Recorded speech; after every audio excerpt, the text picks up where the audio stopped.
Welcome to day 32, Junior Roaches Champion. We're going to go back to a format that you guys seem to like, analyzing on the physical board. I know you guys seem to like these hustler videos. I'm going to maybe try and film some of these types of over-the-board videos. But today we're going to be analyzing my game against Alexander Grishuk.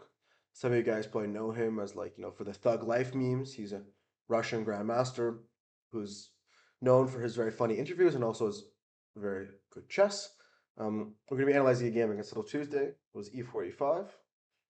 I'm just going to knight f3. I don't like using my right hand. I'm lefty. Bishop c4, bishop c5, d3. This is the Italian opening, which you guys have probably seen me essay quite a few times.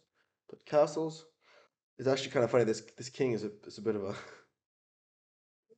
It's hilarious that all the kings that I seem to encounter are so vulnerable. I played d6, c3. He played a6. Played rook e1. Played bishop back to a7. Just for a prophylaxis move. I go on rook e1. He plays castles. Knight bd2, developing my piece. He could. And now starts knight bd2. Castles. Knight f1. He goes knight f5. Killing the bishop pair. Going knight g4. Attacking the pawn. I go d4, blocking. And he plays f5.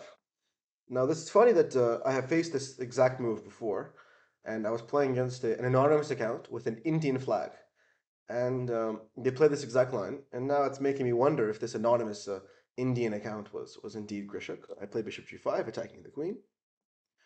The queen doesn't really want to go to e8, where it might be on the file. The rook goes to d7.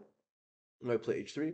I knew all of this. This is sort of known theory, not too known, but now I'm attacking the knight. The knight really doesn't want to return because then I'll take with the pawn, and then the knight will come in, like this, for example. And then I'm going to take this pawn. And queen's a bit, you don't really want to bring the queen out too early. So my opponent decides to take in between. Obviously, the point being that if I take back, I take here, and then I take, I've just ruined the structure in front of my king. So I take back with the rook. After I take with the rook, the knight must retreat. You don't really want to go to h6 because I can take. So you go to f6. Point being, after takes, you can play pawn takes, and I defend the pawn. So we've got a very interesting dynamic where I have the two knights against the two bishops.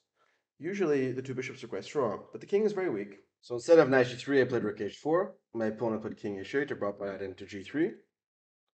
After this, queen came to f7, queen to c2. Bishop e6 attacking the pawn. I went c4. Preventing this, also the bishop might want to come to d5. Rook came to g8. Rook e1. Bring the rook and rook to g6. Now I bring the knight to f5 because he wants to play rook g8. And I don't want my knight to be stuck, so I go down to 5, rook g8. And now I play g3, shutting down the g file. He goes queen to f8. He's sort of stuck, and maybe he wants to go queen c8 or just go king h2, slowly improving position. Now he plays c6. The point behind c6, maybe he wants to play d5, maybe he wants to go bishop b8. Now I simply prefers with rook h8. Obviously, queen c8 would be knight e7. So I go rook h5.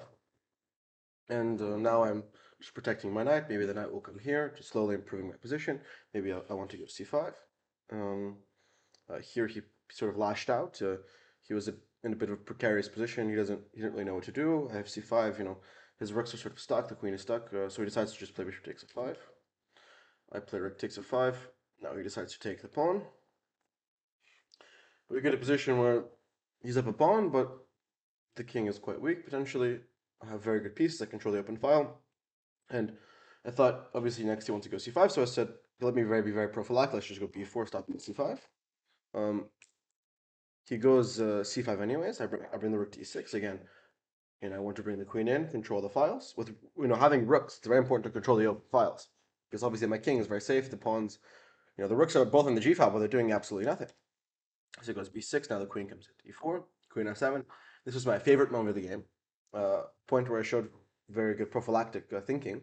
Right now, obviously, this is possible, but the c4 pawn is hanging. So why don't I just go b3? It's a very subtle pawn move, but again, it's sort of keeping homeostasis, keeping control, and I have different ideas. Rook e7, I can take the pawn. He's just stuck. Sometimes it's the best move is to force your opponent to make a move and capitalize off their mistake. So he goes queen g7, trying to go rook g5 maybe, threatening rook takes g3.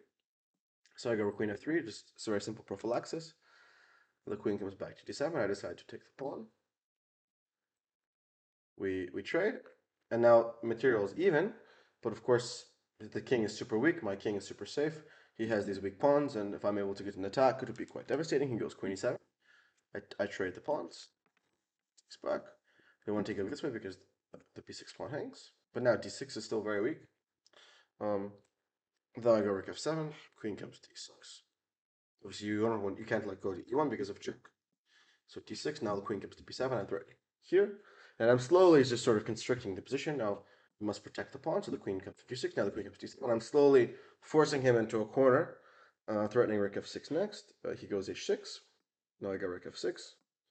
He goes, I think, queen g7. Now I go queen e6.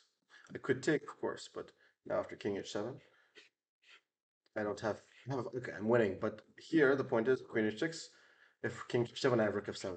So this pawn is really irrelevant. I'm attacking the king. He goes queen g5. I take, king goes up. I go rook back to h4.